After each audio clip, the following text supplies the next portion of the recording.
Bien, amados hermanos, continuando con el tema que venimos tratando, vamos a la segunda parte de este hermoso tema, interesantísimo tema, el divorcio, ¿cierto? Y Sí, estábamos tratando algunos tópicos. Pastora Gloria, no sé si tiene algo Señor que... Jesucristo. Bueno, Adelante. en este momento el tema que nos está convocando es redondear la idea que hubo en el discipulado que nuestro Señor Jesucristo le hiciera a los apóstoles y a quienes lo siguieron, que comenzaron a tener inquietudes también de orden familiar y relacionados especialmente con el tema de dejar a la mujer con la que habían hecho un pacto, un voto. Decíamos delante, citando Mateo 19, 13 al 9, incluso lo leímos, pues, ¿por qué? Pues Moisés mandó a dar carta de divorcio y repudiarla. Les dijo: por la dureza de vuestro corazón, Moisés os permitió repudiar a vuestras mujeres, pero desde el principio no fue así. El Señor Jesucristo le enseña, ¿cierto? Le enseña a los discípulos y de paso nos deja a nosotros también estipulado que Moisés es obligado a permitir el divorcio por la dureza del corazón del hombre. Decíamos que este concepto de dureza el, abarca el pecado y la maldad de los hombres. ¿Ah? Una dureza, una dureza que está bien definida, ¿cierto?, en este estudio. Bueno, y esto está encuadrado en lo que es la postura, decíamos, de Cristo respecto del divorcio. No es menor, no es un comentario de algún autor, de algún teólogo, ni de un erudito de las palabras, que es respetable, por cierto, pero son los dichos directos en boca de nuestro Señor Jesucristo. Él lo dice también en Lucas 16, 18. Él dice: cualquiera que repudia a su mujer y se casa con otra adultera, y el que se casa con la repudiada del marido adultera. Ahora, él nos da a entender que no es propio del diseño original de Dios la idea del divorcio, ¿ah? Pero sí es una concesión para el hombre. Mateo 19, 6 y 8 también lo dice.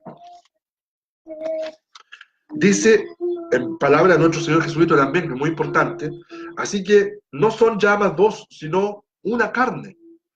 Por tanto, lo que Dios unió, y en la etimología hebrea, unir tiene que ver con juntar, con pegar, ¿ah? En griego, kolao, ¿ah? Que denota pegar firmemente, encementar. Y fíjese en la connotación que le da el vocablo hebreo a este verbo unir, en infinitivo. Adherir. Y tiene también que ver con un presente continuo, actual. Por eso que me llama la atención que como el Código Civil de Chile está en perfecta sincronía con la palabra de Dios, porque dice que el matrimonio es una unión actual e indisoluble. O sea, no nos sirve habernos involucrado en el contrato matrimonial para dejarlo de lado posteriormente, sino que algo vívido, algo vivencial, diario, cotidiano, contingente. Ahora, también la etimología hebrea nos da a entender que al provocarse el divorcio, al igual que cuando usted pega o une dos pedazos de cristal, en el caso de un vaso que se rompe, y usted aplica este verbo colado, ¿cierto? Para juntar o para pegar estas dos piezas, trate usted de desunir o de separar este vaso, trate de separar estas dos piezas. Ambas piezas Dicen se que rompen. justamente se destruyen ambas partes que fueron pegadas inicialmente. Por eso que es tan grave y tan delicado. ¿No? Y ahí vamos a llegar al Exacto. punto de lo que es la excepción también Sí. en la gracia de Dios, que es la restauración. Pero en este sentido, al haber esa separación matrimonial, hay un daño mutuo y es recíproco, lo que se llama la reciprocidad del daño. La única razón válida, ya para ir concluyendo los términos del Nuevo Testamento, para el divorcio que da Cristo en este contexto, es la forneia, concepto griego que denota, y lo decíamos delante, inmoralidad sexual, y que contiene ciertas actitudes y conductas de esta inmoralidad sexual que no se da de un día para otro. Dicen estudiosos y teólogos contemporáneos que el divorcio primero parte del divorcio emocional y después termina en un adulterio físico. ¿Qué significa? Empieza la mujer a privarle el habla a su esposo, o viceversa, empieza a terminarse la comunicación, ya no es importante la cohabitación matrimonial, llamémoslo así, el lecho matrimonial en forma cotidiana, sino que ya estas cosas pasan a un segundo plano, seguimos siendo creyentes, seguimos haciendo nuestra liturgia, seguimos de alguna manera creyendo que Dios está aprobando nuestra conducta, y no está 100% aprobada la palabra de Dios, la no comunicación, el divorcio emocional, hombre-mujer, mujer hacia el hombre. De hecho, el apóstol Pablo en su epístola también lo viene a decir: no neguéis el uno al otro, a no ser por un tiempo de mutuo consentimiento, para ocuparos sosegadamente en la oración, ¿verdad? No sea que venga el tentador y os tiente, ¿cierto? Y lleve a toda clase de pecados. La fornella incluye una gama de pecados sexuales, lo decíamos ya. Deslealtad, engaño, fornicación, el engaño lleva a la mentira, etcétera, etcétera. Mateo 19:9, ya lo leíamos, pero vamos a complementar. Y yo digo que cualquiera que repudiara a su mujer, si fuere por, o sea, ahí está la concesión, causa de fornicación, y se casare con otra, adultera. Y el que se casare con la repudiada, adultera. Hasta aquí se ve muy crudo en el contexto en que nuestro Señor da la explicación, pero también veremos que nuestro Señor ya tenía provisto un recurso de protección tanto para el hombre como para la mujer. Bendito sea el nombre del Señor. Amén. Tenemos también en dos escuelas, ¿cierto?, rabínicas, Hillel y Shammai. Ellos son bien conocidos en el ámbito teológico, en el farisaísmo, ¿cierto?, primitivo. Convivían dos escuelas, la de Hillel, que era de Bet Hillel, que significa, ¿cierto?, en hebreo la casa de Hillel, y la de Shammai, o Bet Shammai, la casa de Shammai. Ellos estaban alrededor del 40-46 a.C., convivían las dos escuelas. Y Shammai era un rabino estricto y riguroso en la interpretación de la Torá, ¿ya?, el texto hebreo. Y esta escuela mantenía que Moisés había permitido el divorcio solo por causa de fornicación. En esto estaría un poco en sintonía con lo que venimos diciendo. Hillel, sin embargo, era muy indulgente y compasivo en la interpretación a favor del hombre. Esta escuela aceptaba el divorcio por cualquier causa. Obviamente, cabe hacer la distinción, nosotros como nuestro cristianismo actual se inclina más por la escuela de Shammai, solamente causa fornicación.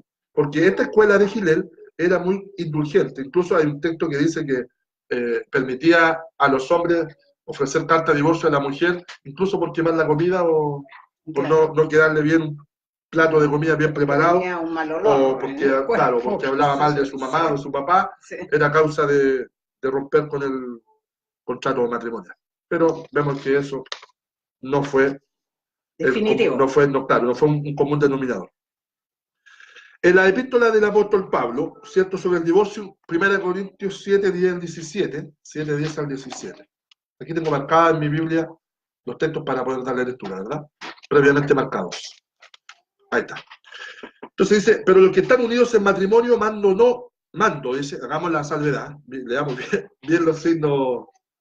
Pero los que están unidos en matrimonio, mando, no yo, sino el Señor, que la mujer no se separe del marido. Y si se separa, quédese sin casar, o reconcíliese con su marido, y que el marido no abandone a su mujer.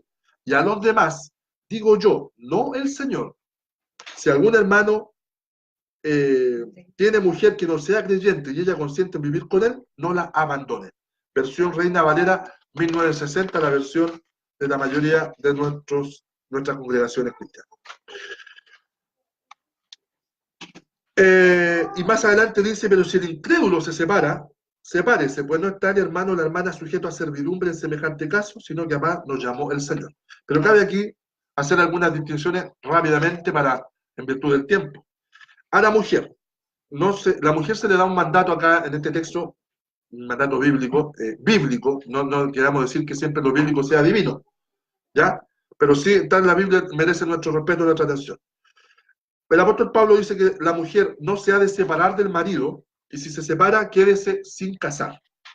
A los maridos los manda a no abandonar a la mujer.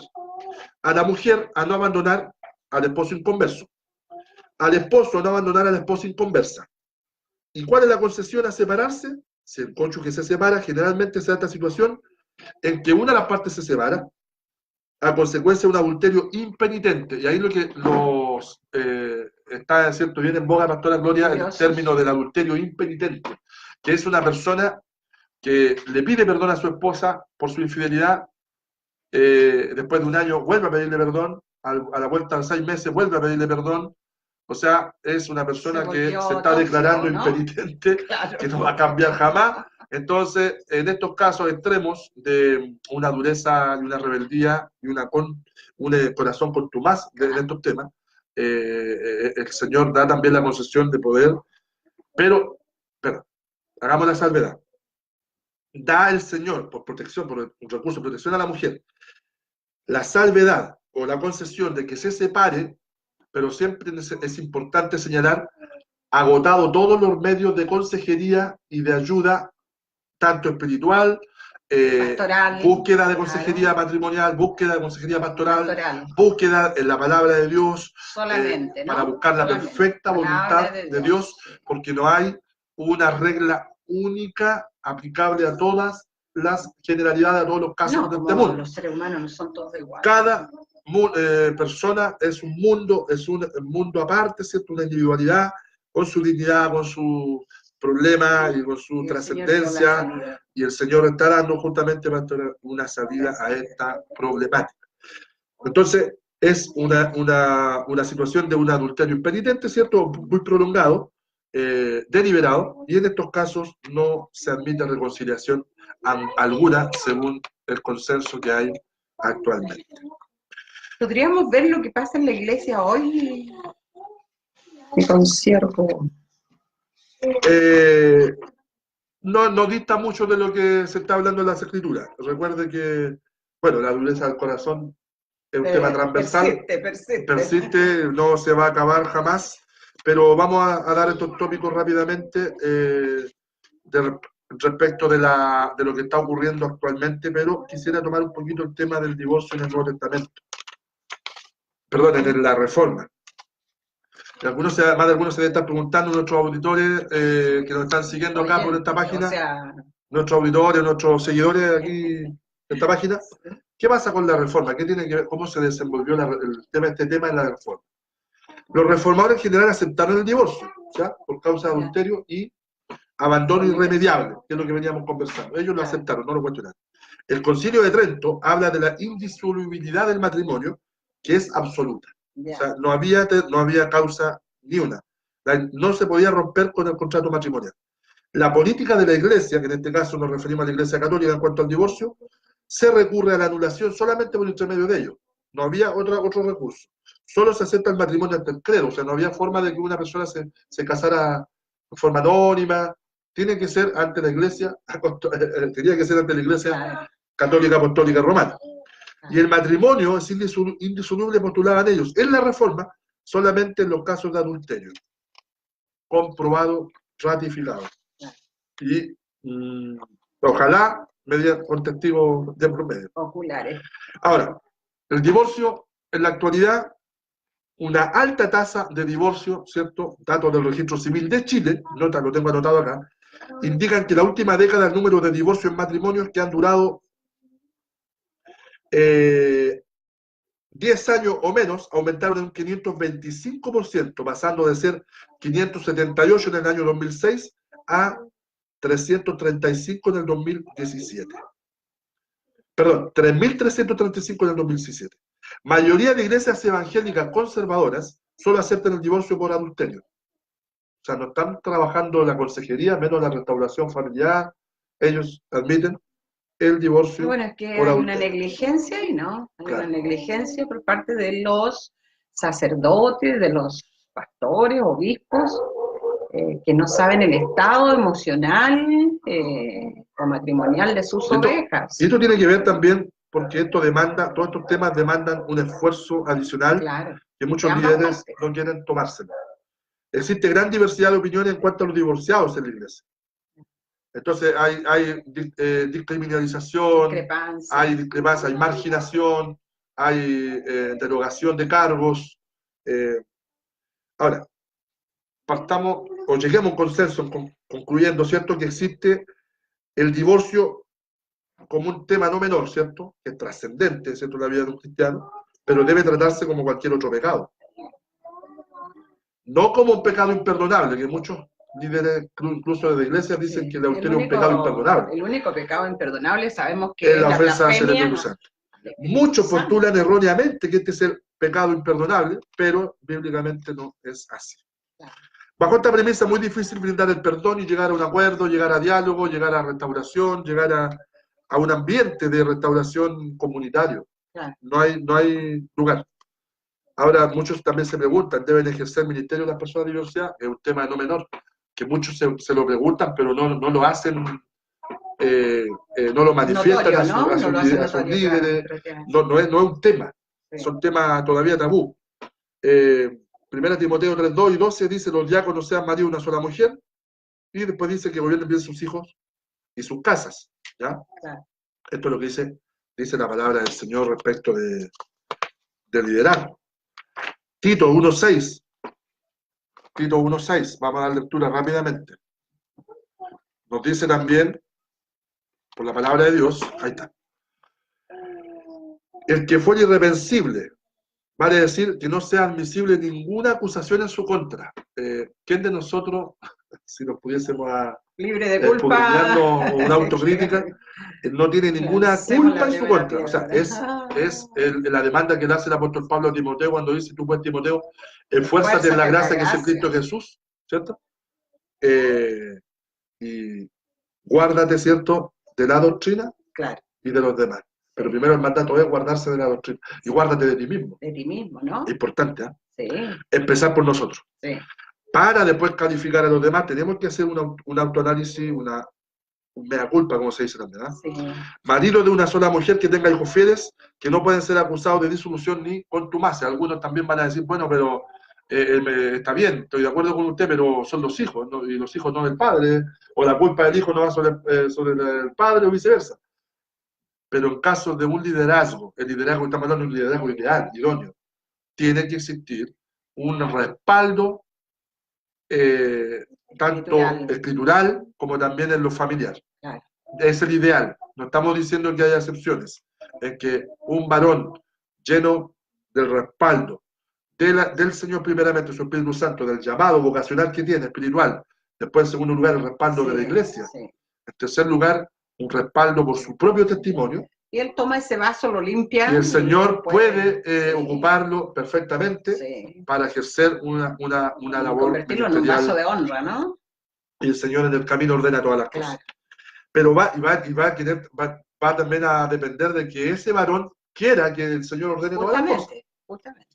Y va a depender de la iglesia que integre, de la iglesia y de la doctrina que se profesa en esa iglesia. De lo contrario, no va a hallar lugar, no va a hallar cabida. Ahora, para ir cerrando, Pastora Gloria, no sé si usted tiene alguna reflexión, yo tengo las mías aquí.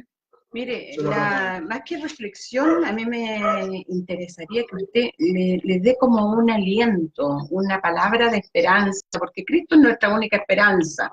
En Cristo tenemos la esperanza de gloria, ¿no? Entonces, para esta situación que parece tan caótica, tan asombrosamente fatalista, ¿no es cierto?, en que tanto el hombre como la mujer se ven en un callejón sin salida en un momento y necesitan una respuesta. Yo a diario recibo muchos inbox, me hablan muchas preguntas, muchas, hay unas temáticas muy horrorosas por violencia intrafamiliar, sufren una vida entera, mujeres, tanto varones, son golpeados, son maltratados por sus cónyuges.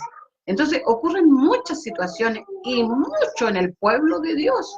Entonces a mí me gustaría, querido consiervo en Cristo, que usted les dé una palabra de esperanza, de aliento, cómo ellos barajan esta situación, cómo pueden mantenerse firmes tanto en la fe, teniendo una situación así, de un divorcio, de un quiebre emocional, de un quiebre en lo espiritual también, porque esto resiente todo el cimiento de la edificación, es como un terremoto. Claro, primeramente, bueno, como decíamos al principio de la conversación, este tema no se agota en media hora, es No, un imposible. tema que da para largo, para conferencias, Hay que digerirlo charlas, porque- seminarios. Sin embargo, a propósito, ocupando el mismo concepto de la autocrítica, nosotros como iglesia debemos hacer una autocrítica. Y hemos fallado en cuanto a lo que es aportar enseñanza Consejería. eficiente sobre la sexualidad. Consejería, Matrimonios, conocimiento. liderazgos, se abocan a entregar a el conocimiento, evangelizar, ¿no? se abocan a evangelizar almas, que está precioso que lo hagan, que se haga, Pero pero no es un descuidamos. amontonar gente nomás. Lo que pasa es que se confunde activismo Sí. social con ejercicio evangélico o profesión evangélica. Nosotros podemos profesar la fe sin caer en un activismo social o sin caer en un sectarismo social. Nuestro primer ministerio, y el Señor nos enseña por su palabra, es nuestra familia. Entonces, para poder convivir con esta diversidad sexual que se asoma, estas nuevas ideologías de género, la crisis de identidad que se están dando, los acuerdos de vida en pareja, será tema en los próximos debates. todas estas libertades morales que se están abriendo, para nosotros poder convivir sin caer en un dogmatismo extremo, sin caer en levantar murallas con los demás.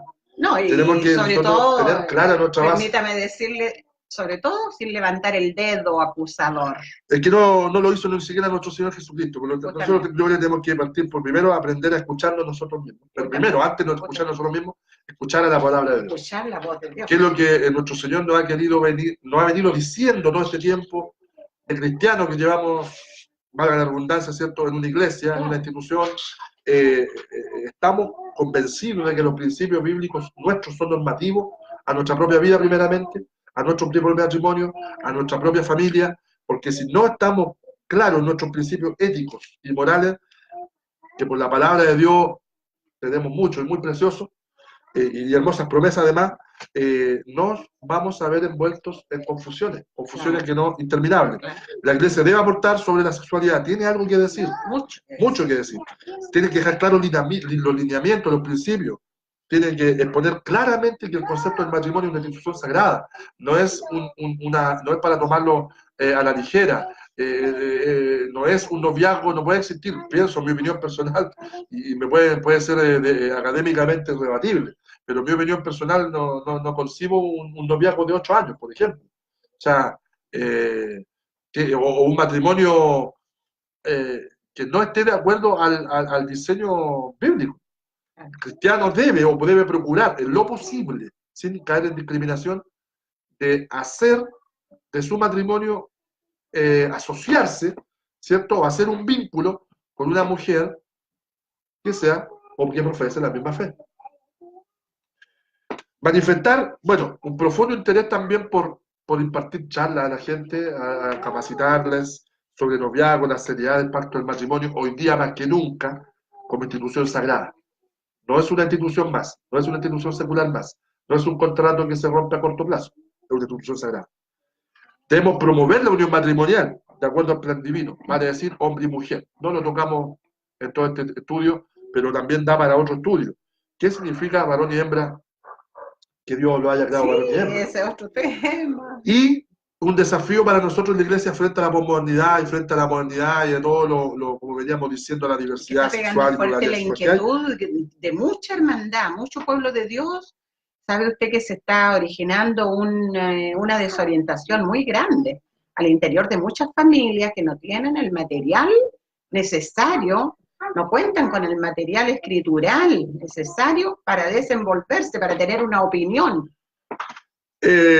Y por no tener ese material, no tener esa preparación, estamos fallando en lo que es también la consejería espiritual a los matrimonios y no estamos provocando o no somos ese elemento restaurador que necesitan las familias para llegar a comprender que en el Evangelio sí se puede sobrellevar un matrimonio con crisis. Y fuimos llamados Todos a hacer esas familias. la hemos vivido, todas las vamos a vivir. Para nadie, para uno es más fácil que para otro, pero en términos generales, como dijo por ahí un autor, nadie dijo que esto sería fácil. Es para valientes, es un desafío, pero con Cristo se puede. Sí. Todo lo puedo en Cristo que me fortalece, Filipenses, ¿cierto? Sí, mantener una posición de balance bíblico frente a esta realidad, sin caer en el menoscabo, sin caer en la desconsideración. Yo soy cristiano, tú no eres cristiana. yo me mando solo, yo estoy con el Señor, tú te vas a perder, sin caer en la denostación, sin caer en la agresión, sino que a hacer a aquellos que están viviendo este proceso solidario, ¿no? un poco más solidario y más amable Sí. y más llevadera la situación. Sí, ¿Cómo, porque es un duelo en el fondo, ¿no? ¿Cómo podemos, como decía usted, para ir concluyendo, ir en ayuda de una persona que nos pida consejería o a usted, en este caso, también que le puedan decir mi matrimonio está irremediablemente roto, como dicen ahora en algunos programas Sí, bueno. televisivos, y no hay nada más Y que la hacer? iglesia está tranquila. Sepa usted, amigo al hermano, respecto. que en Cristo Jesús hay respuesta y hay salida para todas las problemáticas Sí. existenciales del hombre. Sí. No hay nada que le quede grande a nuestro Señor. Ningún problema para Él es muy mayor. Hay una alabanza que dice, no hay tormenta más grande, tan grande que Él no pueda, Y si se que lo Él dio no a pueda, usted, pero se lo dio a ti, que Él no pueda, personaliza. salvar, que no pueda sortear. Tú. Bueno, como aplicación personal, decirle que en el Señor sí se puede, tomarse de la mano del Espíritu Santo del Señor, tomarse de su diestra, y que en el doblar las rodillas, en la búsqueda personal, en la intimidad personal con nuestro Dios, se puede salir adelante, se puede construir familia, se puede construir futuro, se puede construir una base. El enemigo nos está dando lo que más nos duele, se está involucrando en la identidad de nuestros hijos, se está se está inmiscuyendo en las iglesias, nos están cambiando el lenguaje, lo que se llama la deconstrucción del lenguaje de Jacques Derrida. Se está provocando todo un fenómeno de pluralidad religiosa, sexual, una increencia religiosa, un ateísmo inconmensurable. Nosotros, ¿en qué parada estamos como iglesia? La invitación en esta tarde de la conversación que hemos tenido con la pastora, mi pastora Gloria, es invitarle a usted también a que como o como elementos portadores de esta verdad tan grande que tenemos en nuestras manos, que es la verdad bíblica, podamos afectar nuestro entorno. El único propósito de esta conversación, grabarla a través de este medio cibernético, ¿cierto? Es poder acercarle a usted un poquito más los temas que están en contingencia. Tenemos muchos temas más que vamos a seguir tratando, si Dios mediante, respecto del aborto, de la eutanasia, respecto de el mismo tema del ateísmo, y todos los fenómenos que están dándose a nivel nacional y mundial. Es nuestro deseo y es nuestra oración que podamos haber aportado un poquitito, un grano de arena a su vida y orar. Nuestro desafío para nosotros es orar. Orar, nos llevamos en nuestro corazón el deseo de orar por todo ese pueblo de Dios que está viviendo una crisis matrimonial, que está pasándolo mal, como decimos, que la paz de Cristo pueda dar salida. Sepa usted que hay salida. Sepa usted que en la gracia y la misericordia de Dios hay salida a todas nuestras. En la tercera parte va una oración. Y en la tercera parte de este video, o este tema, vamos a concluir con una oración al Señor. Amén.